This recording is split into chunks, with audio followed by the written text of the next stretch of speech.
હકી આવાજ ન્યૂઝમાં આપનું સ્વાગત છે। હું છું અજીઝ। ઝુપેલવાલા સમાચારમાં વાત કરીએ તો ડભોઈ તાલુકાના ગ્રામ્ય વિસ્તારમાં એક મોટા વૃક્ષ પાસે મૂંગા જાનવરો એકસમ કરી ગરમી સામે રક્ષણ મેળવવા આવી પહોંચી આરામ ફરમાતા હોય છે।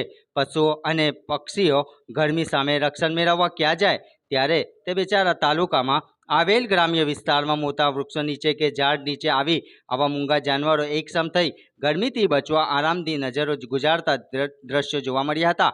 વળી કેટલાક ચાલુ રહી ગયેલ નળ નીચે બેસી ઠંડા પાણીમાં સ્નાન કરતા પણ જોવા મળે છે।